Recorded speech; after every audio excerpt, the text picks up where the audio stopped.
Ok, bah, moi c'est Habib Diakité, j'ai 26 ans, je suis éducateur, je travaille dans un foyer pour des jeunes en difficulté. Et puis voilà, je fais du foot, enfin j'ai fait du foot vu que maintenant j'arrête, et du jiu-jitsu.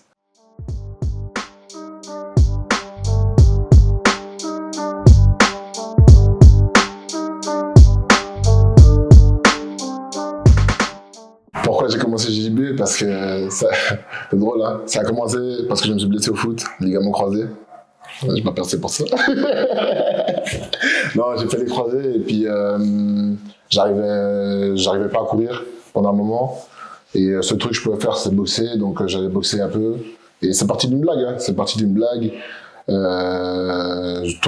gens ils tournaient dans la salle à Fight Move et je suis allé comme ça pour rigoler. Et puis je me souviendrai toujours, genre là, Nelson il m'avait montré un étranglement. Puis il y a un mec, il est venu, je l'ai étranglé, à rigoler, puis il a commencé à crier dans un salon à se faire des sous.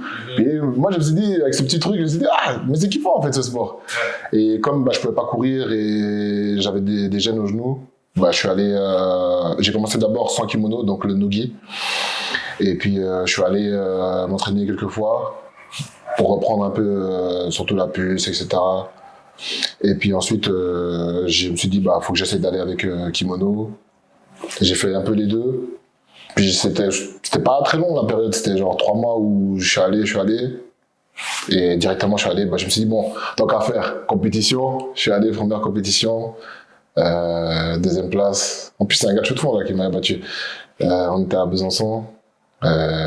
J'ai perdu, je connaissais même pas le système de points, je connaissais rien du tout. Même jusqu'à présent, hein. Il y a pas longtemps, j'ai appris. Il y a certaines règles que je connaissais pas. Système de points, etc. Moi, c'était juste, je vais et je finalise et c'est tout, tu vois. Genre, et j'ai perdu au point, je connaissais pas encore tout le game. Et après, bah voilà. J'ai commencé en 2018. J'en ai fait pendant, bah voilà, 3 mois. Après, ouais, j'ai fait cette compétition. J'ai repris des entraînements de foot, donc j'allais moins. Une fois dans l'année, 2019, 2020, après, j'ai déménagé. Après, bah, Covid, machin chouette, j'habitais aussi plus dans la région. Et 2023, j'ai refait une compétition, je suis revenu m'entraîner. J'ai refait une compétition et je me suis dit, ah, c'est cool quand même ce sport. Et petit à petit aussi, le foot, ça commence à me dégoûter. Donc, quand tu vois tout l'envers du décor du foot, qu'on te la met à l'envers à chaque fois. Et voilà, je me suis dit, bon, la transition, elle va gentiment être faite. Qu'est-ce que le JJB m'apporte que le foot ne m'apporte pas? C'est un sport individuel, le JJB, donc en fait, je peux m'en vouloir qu'à moi-même. Si je vais en compétition, si je suis pas bon, il n'y a pas ces trucs de le coach qui te fait pas jouer parce que chouchou, parce que si, parce que ça, problème interne, problème parce que l'autre il gagne plus que toi, tu vas jouer, il faut gérer ci, il faut gérer ça, il faut gérer les égos. Non, là, je vais aller me tabasser en compétition, je m'inscris, j'y vais. Et si je perds, ça dépend que de moi. Ça dépend pas d'un groupe. C'est pas parce que l'autre là, il a fait une passe entrée à la dernière minute et on prend un but que t'as le seum. Non, là c'est vraiment que moi. Et c'est surtout ça aussi. C'est ce dépassement de soi là que j'ai retrouvé dans le JB et que j'avais pas dans le foot. Ok. Ouais. Et aussi tous ces problèmes. Liés au football, mais qui sont finalement pas liés au terrain, tu vois. Moi, à la base, c'est vraiment que du plaisir. Hein. C'est parce que je kiffe, j'y vais, c'est vraiment genre... je le dis à chaque fois, jiu-jitsu plaisir. C'est toujours jiu-jitsu plaisir. Qu'est-ce qui fait que je veux devenir bon? C'est que c'est un sport, en fait, tu peux pas arriver à la fin. Tu peux toujours apprendre. Tu continues, tu évolueras tout le temps. Même il y a des papis, tu vois, ils font encore du jiu-jitsu. Tu vois, ils peuvent t'apprendre des trucs que t'as jamais vu, tu vois. Ou un autre style de jiu-jitsu, une autre approche, ils peuvent t'amener. Et tu vois, dans le foot, ta carrière va s'arrêter à quoi? Si t'es bon, t'as pris soin de ton corps, etc., on va dire 35, 36. Pour les plus têtus, 40. Et sinon, après, bah voilà, ça s'arrête là et tu vois, les gens après, ils font plus rien. Tandis que dans le jiu-jitsu, bah, même à 40 ans, tu peux encore aller faire des compétitions. Et il y a justement ce truc-là qui est mis en place pour ces personnes pour pouvoir faire des compétitions, tu vois. Il y a des catégories, justement, où tu vois, c'est Master 1, Master 2, de tel âge à tel âge, ils peuvent aller et puis puis faire de la compète. Actuellement, vu que j'ai arrêté le foot, maintenant c'est entraînement tous les jours. Avant de me blesser, j'ai essayé de mettre des entraînements aussi le matin. Après, c'est compliqué à trouver des gens motivés aussi avec la réalité aussi de ce qu'on vit ici en Suisse. Se mettre à 100% dans un sport comme ça, comme le JJB, faut savoir qu'il n'y a pas de salaire fixe comme des joueurs de foot ou quoi que ce soit. C'est vraiment, tu gagnes de l'argent avec des sponsorings, avec des salles, avec toute chose. Donc c'est dur de s'investir pleinement dans ce sport. Donc pour les plus motivés, j'ai essayé de créer un groupe et s'entraîner le matin. Ça a tenu un petit moment. Là, ça revient gentiment. Il y a un peu des hauts, des bas. Mais sinon, tous les soirs, en tout cas, je suis à la salle. Je m'entraîne tous les jours. Et voilà. Et le week-end, en général, quand il y a d'autres académies qui ouvrent leurs portes, ça s'appelle les open mat, en général, j'y vais. Et depuis petit, je ne loue pas un entraînement. Pour moi, si tu veux t'investir dans le sport, de manière générale, en tout cas, si tu veux être compétiteur, faut t'entraîner, tu vois, t'as pas le choix. T'as pas le choix. Après, justement, avant, à Fight Move, on n'avait pas autant d'entraînement. Et justement, on a poussé pour en avoir plus, on en avait 3. C'était pas assez. Pour moi, c'était pas assez. Et on a poussé pour en avoir plus. Et là, maintenant, tous les jours, il y a des entraînements. Et c'est cool. Franchement, genre. Et comment tu fais pour te motiver à aller aux entraînements? Franchement, je te mens pas. J'ai eu 0 motivation à aller à l'entraînement. J'aime pas l'entraînement. J'aime pas, ça me saoule.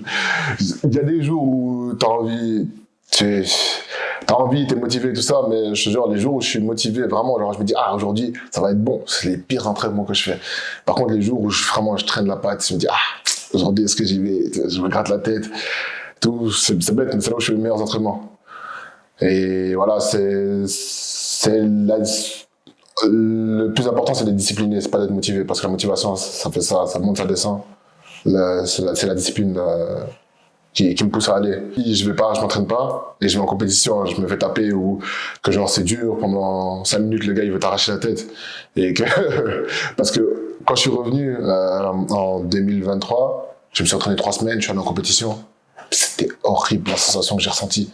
Je souhaite ça à personne. Je me suis entraîné 3 semaines, je me suis dit, c'est bon, c'est facile et tout. J'ai cru que j'allais mourir. Sur le tatami, j'ai cru que j'allais mourir. J'étais congestionné, j'avais mal partout. Carrément, je me souviendrai toujours, j'arrive en finale et c'est même pas moi qui combattais. C'est mon poteau là qui coachait, il me disait fais ça, je faisais. Je pouvais plus, j'étais plus ici, j'avais plus rien.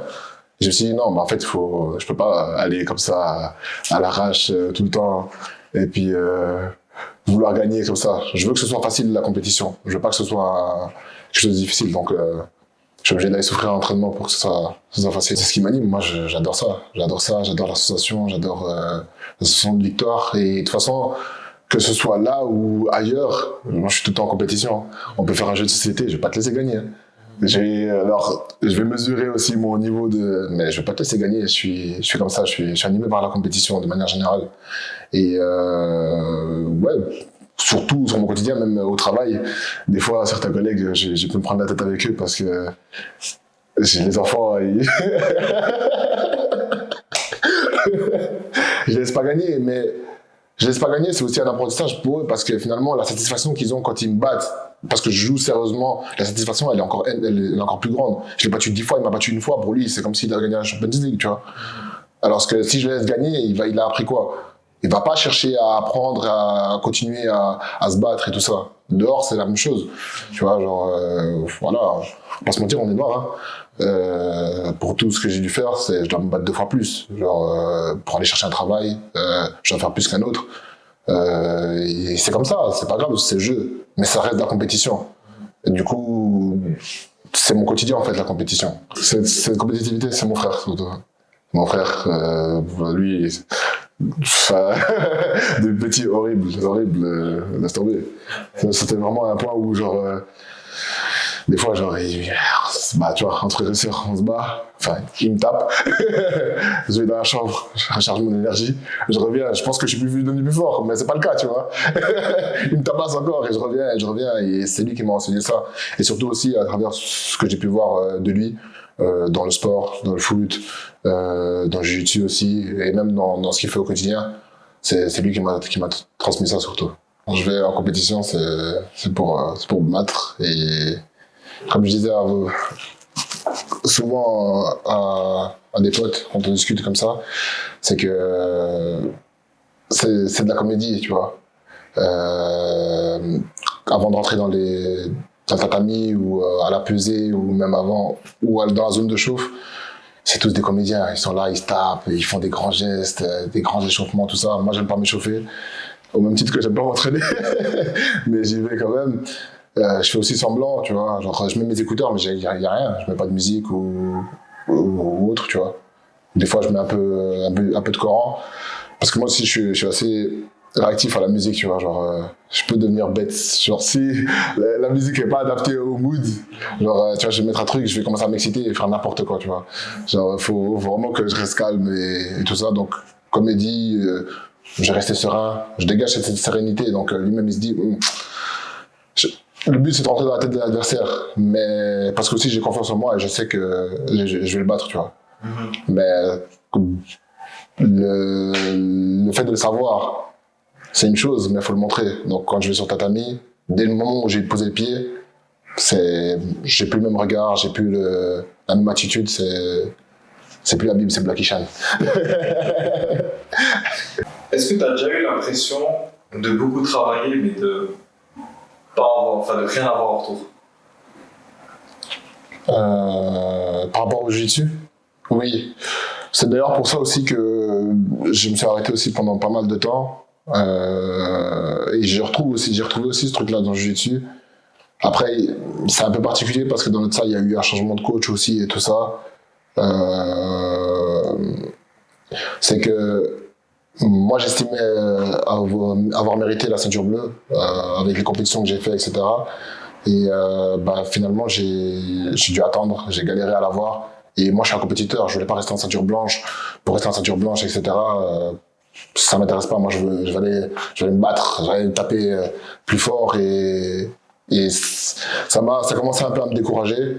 Et je commençais à me dire, ouais, est-ce que finalement, est-ce qu'on me juge vraiment à ma juste valeur, tu vois? Est-ce qu'on sait ce que je vaux réellement? Et j'avais l'impression que justement, il n'y avait pas ce truc-là. Encore une fois, après, je suis pas quelqu'un qui a l'habitude de lâcher, mais ça commençait un peu à me dégoûter et me dire, en fait, dans le foot, il y a ça, jiu-jitsu, il y a ça, qu'est-ce que je dois faire de plus, tu vois? Je veux bien, je fais beaucoup, mais je peux pas faire plus, tu vois, pour l'instant. Vu qu'on me donne pas l'opportunité de faire plus, on me grade pas, tu vois. Donc là, ça fait une année que je suis passé ceinture bleue. Je pense que j'ai prouvé en tout cas en Suisse que dans ma catégorie, j'étais injouable. Je vais dire ça, je vais passer pour un arrogant, mais c'est pas de l'arrogance. C'est genre, dans ma catégorie, pour l'instant, il y a personne qui m'a mis en difficulté, tu vois. Et maintenant, moi, ce que je veux, ça m'intéresse pas ces compétitions locales. Moi, je vais me battre à l'international, tu vois. C'est là où je pourrais vraiment montrer que je suis le meilleur. C'est pas ici en Suisse. Parce que, encore une fois, les gens, ils ont leur train de vie. Je pense pas qu'il y a des gens qui s'entraînent autant que moi, ou il y en a très peu, tu vois, qui s'entraînent tous les jours, et qui ont rajouté des entraînements le matin lorsqu'il n'y en a pas, tu vois.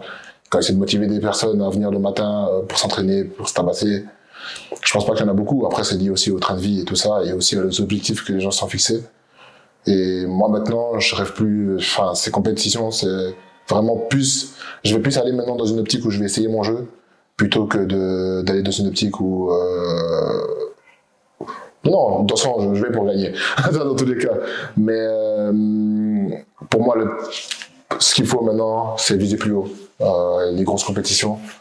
Et pour ça, faut mettre l'investissement. Donc du coup, il y a beaucoup de choses que j'ai changé aussi dans mon quotidien. L'alimentation. Où, je pense que les gens, quand ils voient mes stories, ils se disent mais c'est n'importe quoi. Mon coach, des fois, il pète les plombs. Avant les compètes, on lui envoie des trucs, on allait au restaurant, on allait manger des trucs, etc. Il dit ouais, mais vous abusez, tout sucre, nanana. Le lendemain, il peut rien nous dire parce qu'on a gagné, tu vois.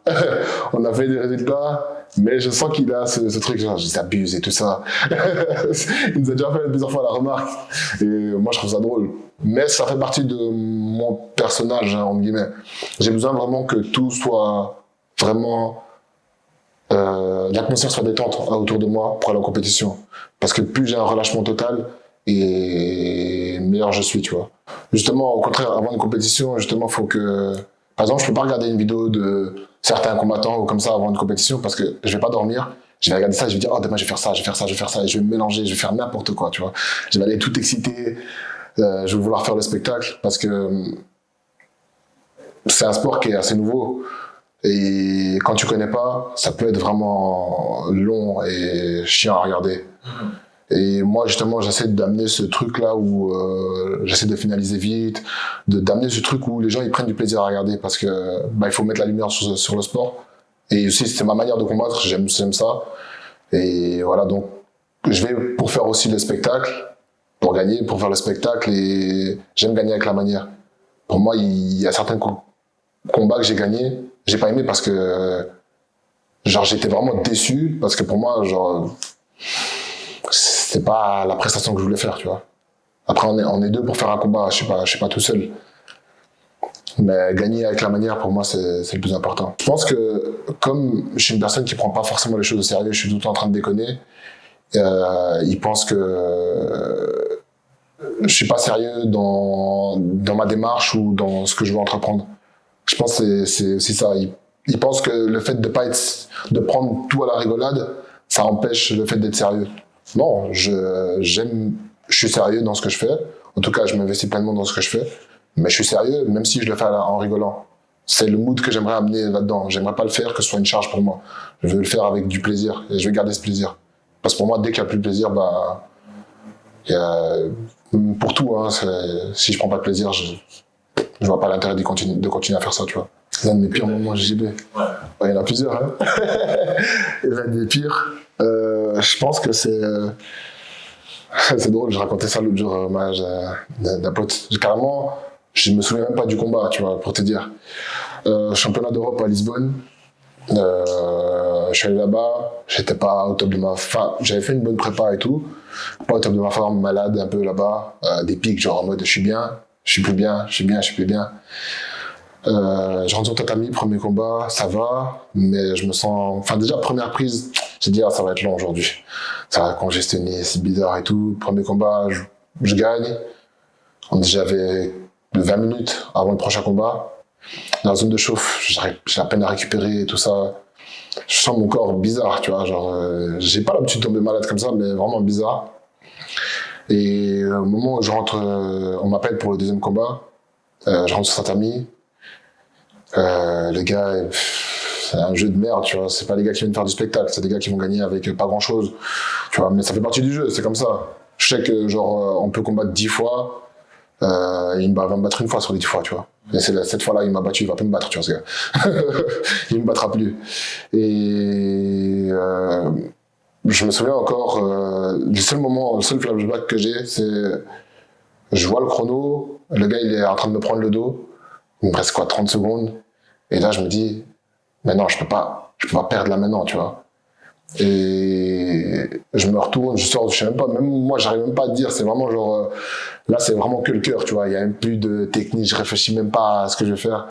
Je me relève, je le prends, je le lance. Je me suis dit, j'ai peut-être fait assez pour passer, j'avais juste pas fait assez, il a gagné avec un avantage. Et tu vois, je suis resté couché après, l'arbitre il a arrêté le combat, c'était fini. Et je suis resté couché, j'ai regardé le plafond comme ça, vraiment, tu vois, puis en plus t'as tout le bruit, puis genre ça fait plus de bruit, tu vois. Et j'ai regardé le plafond et je me suis dit, voilà, je suis là, j'ai échoué sur le toit de l'Europe, tu vois. Pour moi, ce moment, il était interminable. Genre, pour moi, c'était 10 minutes, hein. Parce que quand tu regardes la vidéo du combat, je suis resté même pas une minute, tu vois, par terre. Ah, j'ai échoué. Mais j'ai ça dans la tête et genre, je suis là, mec, j'ai mal partout, tu vois. Je suis pas bien, tu vois. Je me lève, je rattache ma ceinture et tout. L'arbitre, il lève la main de l'autre. Je sors.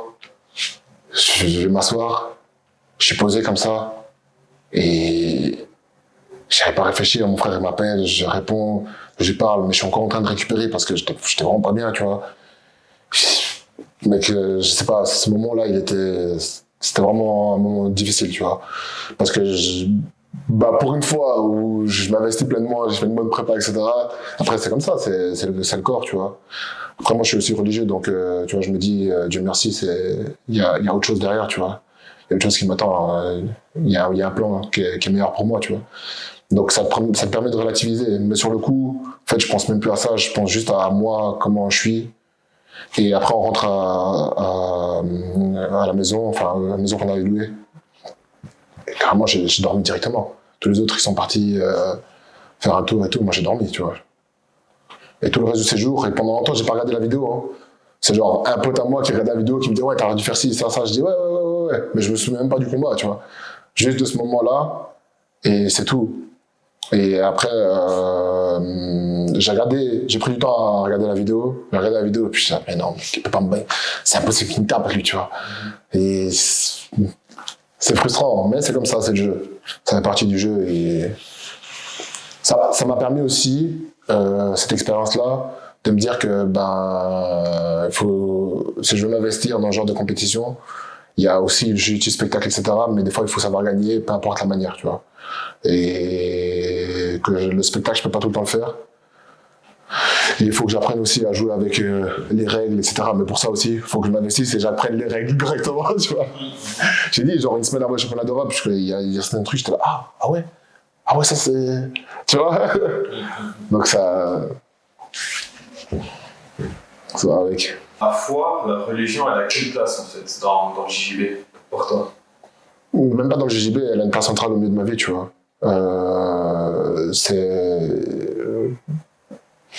C'est mon moteur, tu vois. C'est ce qui fait aussi, tu vois, la discipline que tu dois avoir dans ta foi. Je la retranscris aussi dans ce que je fais au quotidien, tu vois. C'est important pour moi, même que je gagne, que je perde, toujours, alhamdoulilah, tu vois. Je remercie avant tout, parce que, mine de rien, tu vois, je suis quand même en santé, j'ai à manger, tu vois.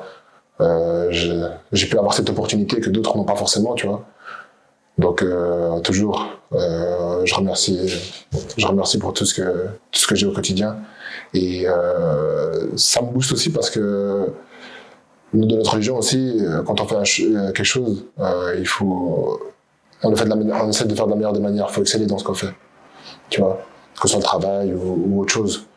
Donc, j'essaie d'être bon dans tout ce que je fais, mais toujours en gardant cette éthique religieuse, tu vois.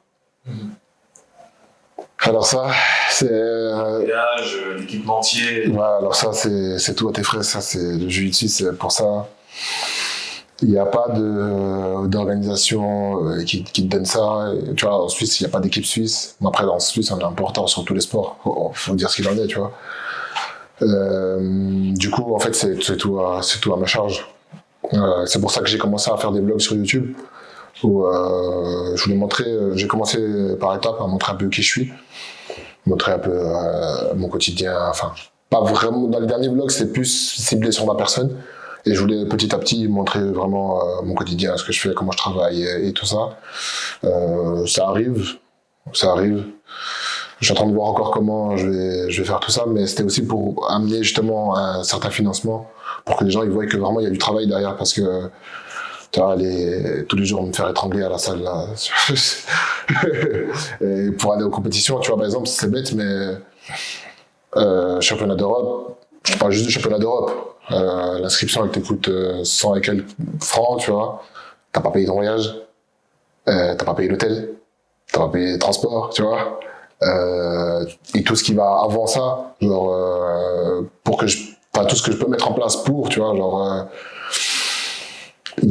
JB, les articulations sont mises à rude épreuve, tu vois. Mais regarde ici pour aller chez un kiné ou comme ça, c'est tombé, tu vois. Faut avoir des complémentaires, des ci, des ça. Moi j'ai une franchise à 2005, tu vois, alors j'ai pas m'amuser à aller chez le médecin tout le temps, tu vois. Donc tout ce qui est soin aussi au préalable, c'est aussi un coût, tu vois. Et c'est dommage. Ça commence à venir gentiment, le sport il commence à prendre un peu... c'est un sport qui est en plein essor, mais le financement c'est vraiment quelque chose qui manque un peu dans ce sport, et qui aussi bloque aussi pas mal de têtes à faire ces grosses compétitions, tu vois. Je voulais faire tu veux faire le championnat du monde, c'est en Californie, tu vois, les States ça coûte cher, tu payes ton billet d'avion, ton inscription, ta bouffe là-bas, il y a encore si tu vas venir quelques jours avant, tu vois, faut quand même que tu puisses aller t'entraîner. Des fois il y a des salles qui demandent un peu un certain financement, tu vois, les trajets, les ci, les ça, t'es vite à des grosses sommes. tu vois. Du coup, t'as dit que t'avais une chaîne YouTube. Comment s'appelle ta chaîne YouTube? C'est Black Chan BJJ. Puis ouais, voilà quoi. Là pour l'instant j'ai fait 3 vlogs, dont un justement sur le championnat d'Europe. Et voilà, genre là pour l'instant j'ai fait une petite pause parce que j'hésitais encore à continuer sur YouTube ou juste faire ou plutôt poster mes vlogs sur Instagram. Parce que c'est pas le même format, c'est pas la même manière de filmer. Parce que justement, tu vois, je vais faire ces grosses compétitions, je vais vlogger. Mais rester concentré, se filmer, profiter du moment, enfin, c'est compliqué, tu vois. Si j'ai pas quelqu'un qui m'accompagne pour filmer, mais tu vois, j'ai quelqu'un qui m'accompagne pour filmer. Moi, je dois payer mon truc, je dois payer aussi le truc de la personne qui m'accompagne, c'est tombé. Je m'en sors pas. Je m'en sors pas et voilà. Donc, je suis en train de voir encore comment je vais continuer ça. Mais c'est un truc qui est... Parfois, c'est lourd. Quand tu te filmes tout seul, c'est lourd, mais... J'aime bien parce que je sais que certaines personnes, en tout cas parmi les retours que j'ai pu avoir, ça les a fait kiffer, donc ça m'encourage en tout cas à continuer. Est-ce que tu penses qu'un athlète en 2025, il doit avoir une présence importante sur les réseaux? C'est primordial. C'est triste, mais ouais. Parce que bah, tout le monde est sur les réseaux. Tu parles d'athlète, hein, mais moi je te parle de même un restaurateur. S'il veut faire de la publicité, ou enfin il veut être vu, ou il veut faire fructifier son business, il a besoin d'avoir les réseaux sociaux, tu vois. Parce qu'au jour d'aujourd'hui, il y a tout qui passe par ça. Malheureusement, ou heureusement, je ne sais pas. Moi, c'est pas quelque chose qui m'anime de base. Je suis pas trop réseau, etc. Mais je sais que je dois jouer le jeu à ce niveau-là. Mais poster des trucs, tout ça, ça me saoule. Si quelqu'un peut s'occuper de ça pour moi, tiens, fais, tu vois. Mais de moi faire tout ça, que ce soit aussi présentable, tout ça, ça me gaze. J'ai pas envie de mettre du temps là-dedans, en fait. Mais c'est nécessaire. Non seulement je gagne en visibilité, mais aussi, bah, c'est tout ce qui revient. C'est que si je veux être sponsorisé, bah, faut pouvoir vendre, tu vois. Quelqu'un, il va pas me donner de l'argent gratuitement, comme ça, il va dire, ah bah vas-y, investis sur lui. Il y en a, mais c'est rare. Et le but, bah, justement, c'est que si je veux vraiment avoir ce financement-là, d'ailleurs, pour pouvoir participer à ces grosses compétitions, bah, faut qu'il y ait une contrepartie. Et que ce soit de la publicité, non sur le kimono, etc. Mais il faut qu'on puisse voir ça. Si on voit pas ça, bah, c'est compliqué, tu vois. Avant l'entraînement, bah, je pense je pense à notamment une compétition que j'ai fait. C'était super drôle, d'ailleurs. C'était la compétition la plus horrible que j'ai fait. C'était en Allemagne, c'était l'année passée. On va, bah, pas préparé, bien évidemment. Et tout, premier combat, facile, tranquille, pas de problème. Là, le mood, il est bon. Deuxième combat, un peu plus dur. Les gars, un peu durs, solides, etc. Mais ça va, tu vois. Et là, comme j'ai combattu dans 2 catégories, genre ma catégorie de poids et puis l'absolute, c'est la catégorie de poids qui est tout confondu. J'ai jamais autant entendu mon nom, c'était abusé. J'avais même pas fini mon combat, on m'appelait déjà pour combattre sur le tatami et tout. Et à un bout d'un moment, je me souviens, genre, je finis le combat, on me dit, oh, il faut y aller, tout ça. J'étais cuit. Et j'étais là, ah non, je peux pas, tu vois, laissez-moi récupérer, je vais te finir. Tu vois, ils mettent un combat avant, le combat il s'est fini vite. Du coup, tu dois aller, mais c'était horrible. Genre, à la fin, je savais même plus comment je m'appelais. C'était trop. Puis c'est ça, des fois, il te laisse un temps pour récupérer. Et des fois, bah, tu vois, tu as l'habitude de pouvoir récupérer tout ça, vite aller sur tes amis. Et je te jure, cette compétition-là, ça m'a fait me dire, ouais, non, entraîne-toi. Tu peux plus aller à l'arrache comme ça, souffrir comme tu as souffert. Je savais plus comment je m'appelais. À un moment, je suis sur le tatami, je suis en train de... Le gars, j'avais toutes les finalisations possibles, mais tellement j'étais cuit, j'ai rien réussi à lui faire, tu vois. Et on m'appelle, j'entends mon nom. Pendant le combat, dans ma tête, je dis, hey, ça y est, je veux plus, laissez-moi tranquille, laissez-moi, je veux rentrer chez moi, je vais manger des céréales, et je veux plus, laissez-moi tranquille. Je veux dire, c'était horrible, tu vois. J'ai tombé, et puis mes potes, mais il y a mon frère aussi qui était venu, c'était en Allemagne. Ce jour-là, ils ont tous remarqué un truc, c'est que quand je suis fatigué, je suis pas affalé comme ça. C'est que mon regard, il change. J'ai un regard genre énervé. On croirait que je suis pas fatigué, mais genre en mode, je suis cuit. Quand je te regarde, genre en mode fâché, c'est que là, c'est mort. C'est que je suis cuit. Mais tu vois, l'adversaire, ça, il le sait pas. Il sait pas forcément. Il se dit, oh, mais non, je vais rien te faire. Je vais absolument rien te faire. Je suis mort. Je pourrais pas dire que j'ai un rêve dans le JJB. Pour l'instant, moi, j'avance petit à petit. Comme c'est aussi un nouveau monde aussi pour moi, le jiu-jitsu. Et petit à petit aussi, je commence à le découvrir. Pour l'instant, c'est déjà d'aller en novembre à Abu Dhabi et gagner le championnat du monde. Ensuite, suite à ça, je vais voir aussi comment je vais pouvoir m'investir pleinement dans ce sport et qu'est-ce que je peux mettre en place pour pouvoir bien m'investir. Je rêve grand. Quand je dis les rêves, c'est de tout gagner, tu vois, de gagner ces grosses compétitions, etc. Et si je dois dire un rêve comme ça, ce serait de gagner les championnats du monde en IBJJF, en ceinture noire adulte. Parce que jusqu'à présent, là, il n'y a qu'un seul Européen qui l'a fait. Donc oui, ce serait ça. Mais pour l'instant, j'en suis pas là, tu vois. J'avance étape par étape. Comme ce que j'ai fait jusqu'à présent avec le jiu-jitsu. Et aussi, la différence aussi, c'est qu'avant, je faisais encore pas mal de foot à côté.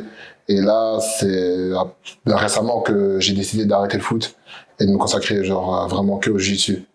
Donc, il faut encore que je peaufine tout ça et aussi que je me pose pour savoir où j'ai envie d'aller avec. Mais en tout cas, c'est de toujours continuer à apprendre. Tu vois. À force d'y croire, je serai champion, simplement. Voilà. Si moi je crois pas en moi, il n'y a personne qui croit en moi. Et avant tout, faut croire en soi, en Dieu aussi, tu vois. Mais enfin, en Dieu d'abord et en soi. Et le reste, ça viendra tout seul.